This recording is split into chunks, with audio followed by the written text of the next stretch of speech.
오늘 제가 말씀드릴 내용은 플로이드 신테시스 피팅크 나무 파티클 시전 모션 리액션인데요. 실질적으로 좀 최근에 시작한 일이라서 제가 왜 수많은 PT 얼로이 중에 PT 코발트, PT 니클 같은 현재 잘 정립된 나노 입자 시스템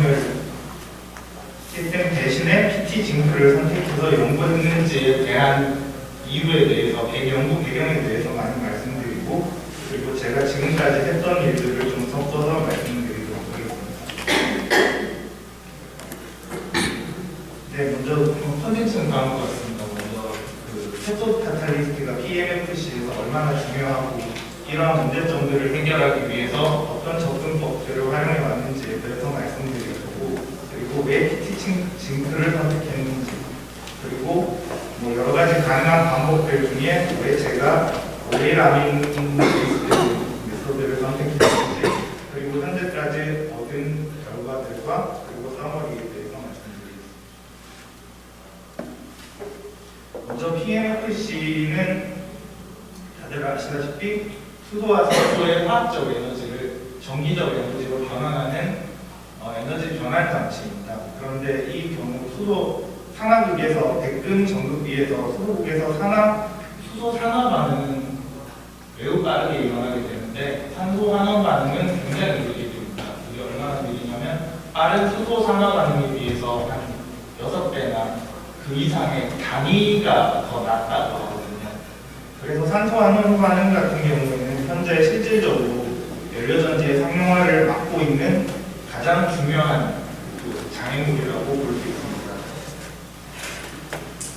2008년에 미국 DOE 에너지성에서 이 애뉴얼 프로그레스 리포트에서 가격 예측을 한 바가 있는데, 연간 1000대를 생산할 경우에는 전해질 막이 전체 구동 요소 중에서 가장 많은 비중을 차지하게 되지만, 연간 50만 대 이상 대량 생산할 경우 다른 것들은 대량 생산으로 인해서 얻는 베네핏이 있기 때문에 비중이 줄게 되죠. 가격 비중이 줄게 되지만 백금 촉매의 경우에는 그게 50만 대를 생산한다고 해서 가격 비중이 줄지 않고 전체 구동요소 중에 가장 높은 비중의 가격 비중을 차지하게 됩니다. 그렇기 때문에 백금 촉매의 활성을 높인다거나 아니면 내구성을 높여서 백금 촉매를 최대한 활용하는 것이 가장 중요하고요. 또 다른 방법으로는 비백금 촉매, 방금 하동형 교수님께서 말씀하시고, 그리고 여러 연구진에 의해서 활발하게 진행되고 있지만 백금 촉매를 비백금 촉매로 대체하거나 아니면 이 백금 촉매의 활성과 내구성을 매우 높이는 방법, 이 두 가지를 선택해서 많은 연구들이 진행되고 있습니다. 이것은 그 측면을 다른 방향에서 보여주는 목표라고 할 수 있겠습니다. 보시면 연료전지에서 필요한 연료전지 상용화를 위해서 필요한 여러 가지 요소들 중에 많은 부분들은 충족이 된 상태이지만 시스템 듀러빌리티는 굉장히 낮은 편이고요, 아직도. 그리고 시스템 코스트도 아직까지 충족되지 못하고 있는 실정입니다. 그런데 이 시스템 듀러빌리티와 시스템 코스트는 실질적으로 연료전지 촉매의 그 듀러빌리티와 코스트의 영향을 크게 받는다고 볼 수 있겠습니다. 연료전지 촉매의 활성을 높이기 위해서 고려해야 될 사항들에 대해서 말씀드릴 텐데요. 지금까지는 연료전지는 얼로이를 만들고 여기서 얼로이를 어떻게 하면 탄소에 최대한 작게 분산시키느냐를 주로 연구해 왔었습니다. 그래서 보시면 연료전지의 매스 액티비티는 스페시픽 액티비티의 일렉트로케미컬 서피스 에리아를 곱하는 것이라고 볼 수 있겠는데요. 스페시픽 액티비티는 어떤 촉매 한 사이트가 가지는 그 촉매의 고유 액티비티라고 볼 수 있고, 일렉트로케미컬 서피스 에리아는 그 사이트가 얼마나 많이 분포되어 있느냐라고 간략하게 생각하시면 될 것 같습니다.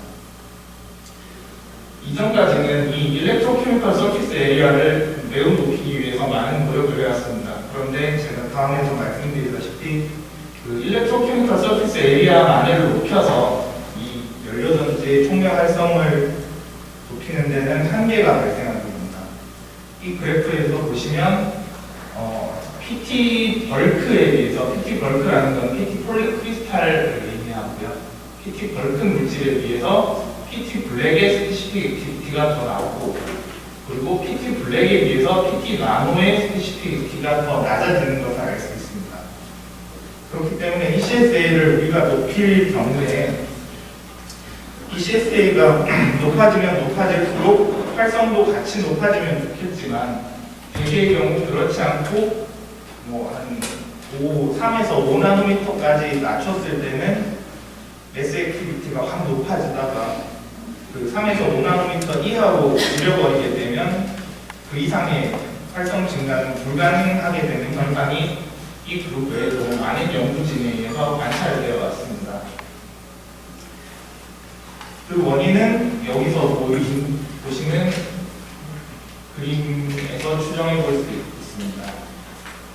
산소 환원 반응은 주로 여겨지기를 111 테라스, 그러니까 연속된 평평한 면에서 가장 활성이 좋다고 알려져 있고요. 그 다음에 PT100 테라스, 그 다음이 스텝인데, 스텝이라고 하는 것은 이제 로우 코디네이티드, 언더 코디네이티드 사이트들을 의미합니다. 그러니까 코디네이션 넘버가 낮은 건데, 산소 환원 반응이 굉장히 빠르게 일어나기 위해서는 산소가 잘 흡착되었다가 잘 떨어져야 됩니다. 그러니까 적당히 흡착되었다가 적당히 떨어져야 되는데, 산소가 너무 강하게 흡착할 경우에도 산소 환원 반응이 무리가 생기고, 너무 약하게 흡착돼도 안 되는 사다피어 타입의 결국은 볼케이노 플라즈를 보이게 됩니다. 그런데 나노 입자로 만들게 되면 이제 스텝들은 많아지게 되고요. 스텝들의 비중이 훨씬 늘어나게 되고, 그리고 111 테라스의 비중은 훨씬 떨어지게 됩니다. 그렇기 때문에 ECSA를 높이면 높일수록 오히려 111면의 비율은 줄어든다고 할 수 있겠습니다. 여기서도 그러한 그림은 좀 비교적 최근에 덴시티 펑셔널 디오리가 지금까지는 얼로이를 해서 어떤 그 액티비티를 예측하는 연구들만 이루어져 왔었는데, 최근에 이제 코디네이션 넘버를 약간 변형해서 제너럴라이즈드 코디네이션 넘버를 구한 후에 이 제너럴라이즈드 코디네이션 넘버와 액티비티를 플라트해 보면 굉장히 리니어하게 플라트이 된다라는 것으로, 지금까지 덴시티 펑셔널 디오리는 얼로이를 만들어서 산소 흡착 에너지의 변화만을 보여줬기 때문에 실제적으로 실험 연구자들한테 큰 도움을 주지 못했지만, 이 연구진에 의하면 제너럴라이즈 코디네이션 넘버를 잘 조작하면 이상적인 물질을 만들 수 있다라고 보고해서 사이언스에 나온 논문입니다. 여기 보시면 코디네이션 넘버가 낮으면 낮을수록 산소 환원 반응의 활성이 나빠지는 것을 알고 있고요. 그런데 이 덴시티 펑셔널 디오리에서도 보시면 가장 이상적인 구조는 백금의 캐비티가 매우 작은, 캐비티가 생기면 좋긴 한데 아톰이 6개만 빠지거나 아니면 5개만 빠졌을 때 가장 좋은 활성을 보인다고 있습니다. 그래서 카포 디포지션을 해서 이제 카포를 셀렉티브하게 제거하거나 여러 가지 방법들을 통해서 이런 캐비티가 있는 물질들을 만들 수는 있겠지만, 실험 과학자의 입장에서는 여기서 6개를 빼는 일, 6개만 선택적으로 빼는 일, 5개만 선택적으로 빼는 일이 난이도가 굉장히 높은 것은 아직까지도 어쩔 수 없는 것 같습니다.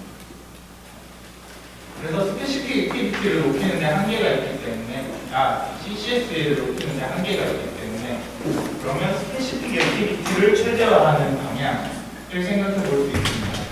이전에 덴시티 펑셔널 디오리에 의하면 이제 PT 니클 111면이 가장 활성이 높은 것으로 알려져 있고, 이것은 실험적으로도 111면을 싱글 크리스탈을 해서 싱글 크리스탈의 OR 액티비티를 구해봤을 때도 매우 높은 활성을 보이는 것으로 알려져 있습니다. 그런데 이 PT3 111면을 나노입자, 실질적인 속면으로 활용하기 위해서는 이것을 나노입자로 만들어야 되는데, 이 이론적으로는 90배의 성능 향상이 가능하고요, PTC에 비해서.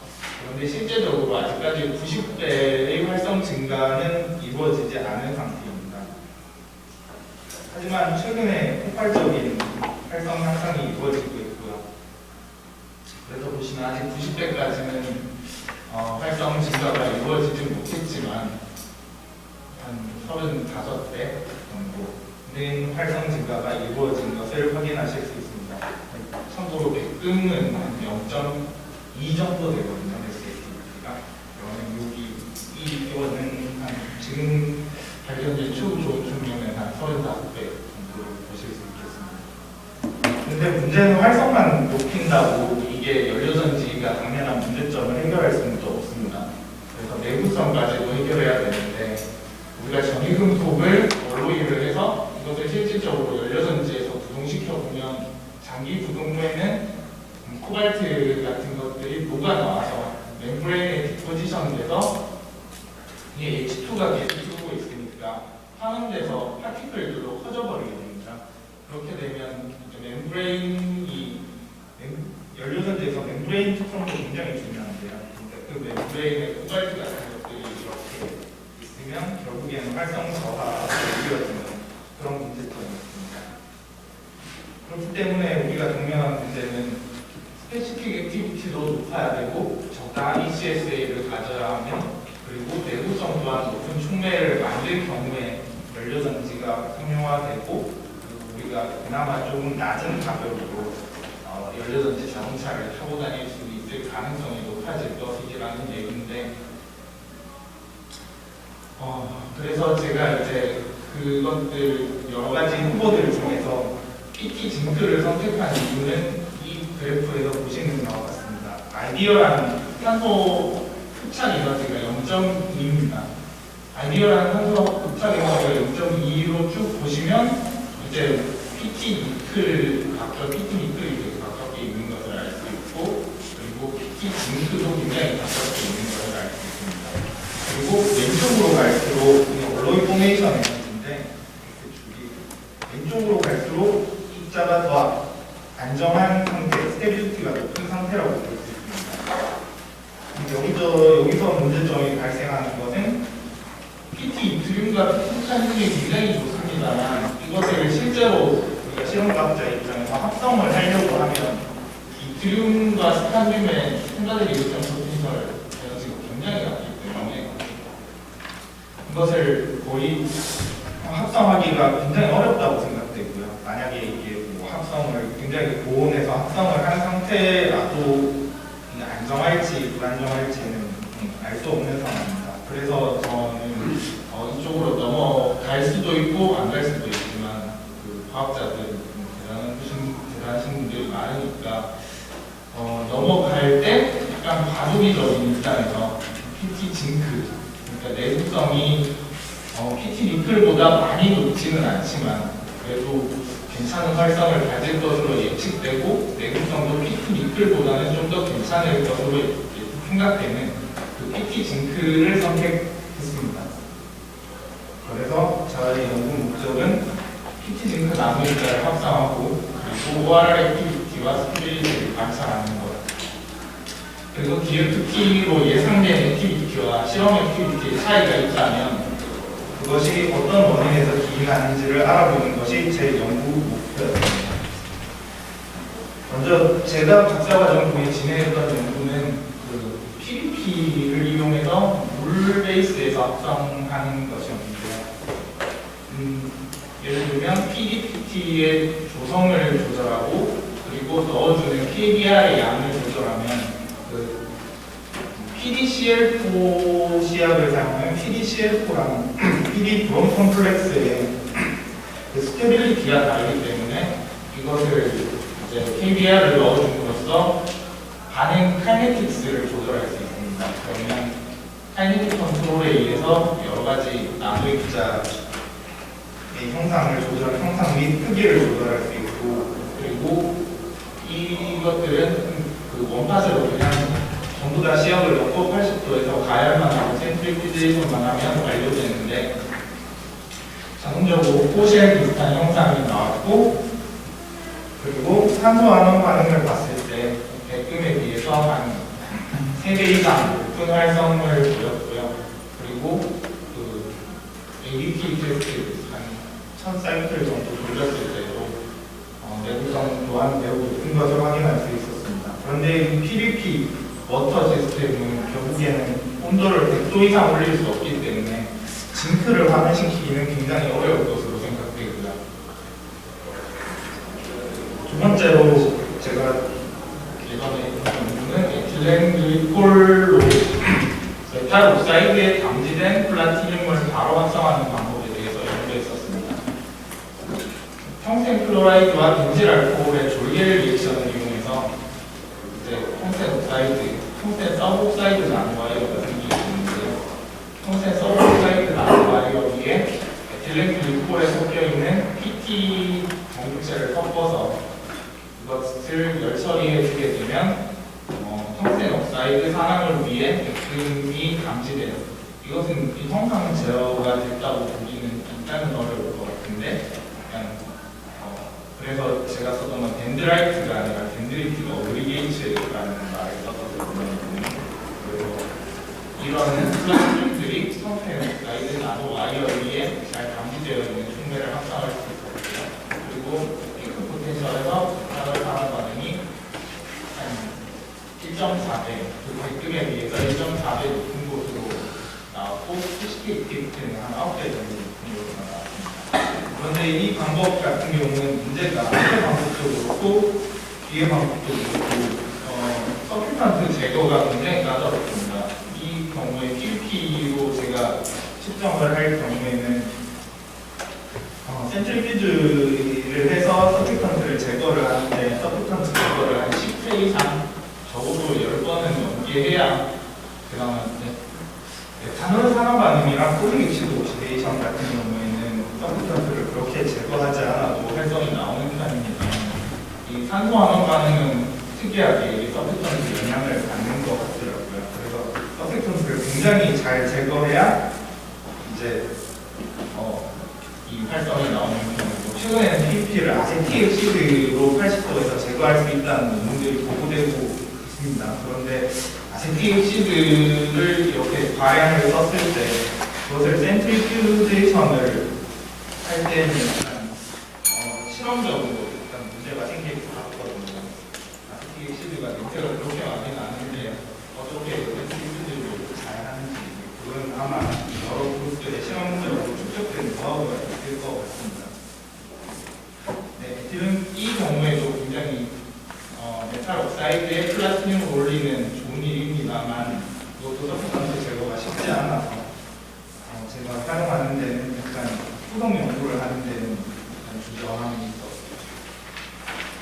있었습니다. 올레이라민 같은 경우에는 고온 열 처리가 가능하니까 충분히 징크를 환원시킬 수 있을 거고 그리고 보고된 바에 따르면 올레이라민으로 합성하는 것들은 다 메스액티비티가 서큐턴트 제거가 용이하고 열 처리를 통해서든 아세틱엑시드 처리를 통해서든 열 처리가 그 서큐턴트 제거가 용이해서 많은 좋은 그룹들이 ORR 반응에 대해 ORR 반응, 높은 ORR 반응을 나타내는 것을 알 수 있었습니다.